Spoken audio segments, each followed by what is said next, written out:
হাসপাতালে আগুন আতঙ্ক, বিষাক্ত ধোঁয়ায় ঢেকে গেল ওয়ার্ড, ছুটে পালালেন রোগীরা, শ্বাসকষ্ট শুরু হয়ে গেল। চিকিৎসক থেকে শুরু করে রোগীদের প্রত্যেকেরই শ্বাসকষ্ট শুরু হয়ে গেল। হাসপাতালের পাশে আবর্জনার স্তূপ থেকে আগুন, ব্যাপক চাঞ্চল্য, দমকল আসার পর নিয়ন্ত্রণে গোটা পরিস্থিতি।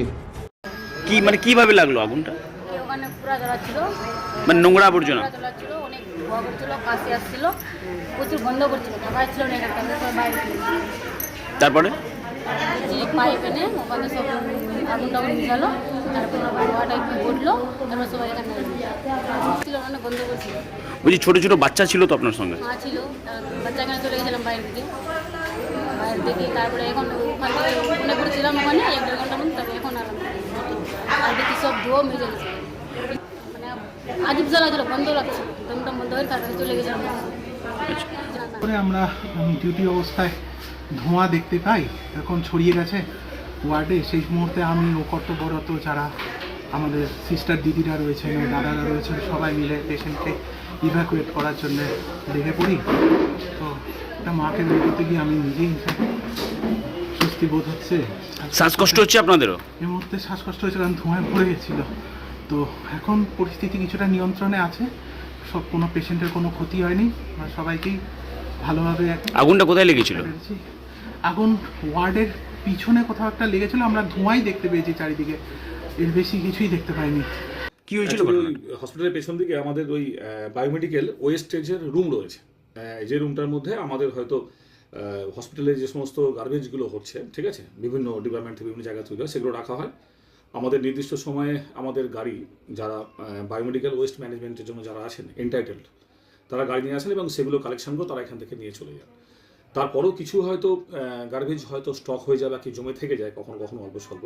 তো ওই পেছন দিকে হয়তো একটা বিশেষ এরিয়াতে হয়তো কিছু জিনিসপত্র জমেছিল, কেউ বা কারা হয়তো কেউ হয়তো স্মোক করেছিলেন, করে সে বিড়ির টুকরোই হোক বা সিগারেটের টুকরোই হোক, হয়তো কোনোভাবে সেখানে পড়ে গিয়ে একটা কন্টামিনেশন হয়েছিল, গিয়ে হয়তো একটা ধোঁয়া সৃষ্টি হয়েছিল। এইটা একটা ফ্যাক্টর আছে। সেই ধোঁয়াটা হয়তো কিছু পরিমাণ হসপিটাল থেকে আসছিল বলে ন্যাচারালি ধোঁয়া থাকলে তো একটা আমাদের সমস্যা হয়, সেটা হচ্ছিল। যখনই আমরা জানতে পারি আমরা একদম প্রম্পট অ্যাকশন নিয়ে, মানে তাড়াতাড়ি করে আমার সমস্ত অ্যাকশন নিয়ে আমাদের সমস্ত স্টাফ সেই ধোঁয়াটাকে নিভিয়ে আমরা উইদিন 5 থেকে 10 মিনিটের মধ্যে সেই ধোঁয়াটাকে আমরা কন্ট্রোল করে দিই। আমাদের যেমন হয় আর কি, সবার ক্ষেত্রেই হয়, ধোঁয়া থাকলে হয়। প্রাথমিকভাবে ধোঁয়াটা যখন স্প্রেড করছিল, প্রাথমিকভাবে সমস্যা হচ্ছিল, কিন্তু উইদিন 5 থেকে 10 মিনিটের মধ্যে আমরা ওটাকে কন্ট্রোল করে দিই। বলছি হাসপাতালের পিছনে স্তূপ রয়েছে আবর্জনা, তো সেটার কি কোনো ব্যবস্থা? বায়োমেডিক্যাল ওয়েস্টেজ রুম আছে আমাদের, ওখানেই বায়োমেডিক্যাল ওয়েস্টেজ কিন্তু রুম দেখা যাচ্ছে যে রাস্তার আশেপাশে ছড়িয়ে ছিটিয়ে রয়েছে। কিছু আছে যেখানে ফেলতে কিছু নোংরা যখন ওখানে স্টক করা হয়, ওই রুমগুলোতে নোংরা স্টক করা হয়, হয়তো স্টক করতে যাওয়ার পথে কিছু নোংরা হয়তো থেকে যেতে পারে, সেটা হতে পারে, সেটা খুবই সামান্য।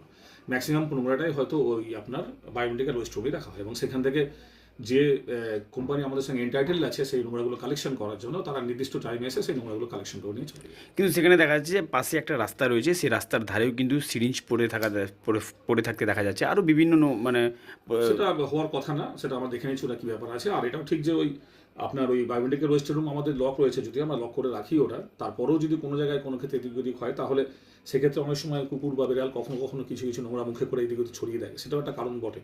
হসপিটালে যদি পুরো এলাকায় যদি পাঁচিল দিয়ে ঘেরা থাকতো, তাহলে এই সমস্যাটা অনেকটা সমাধান হতে হয়।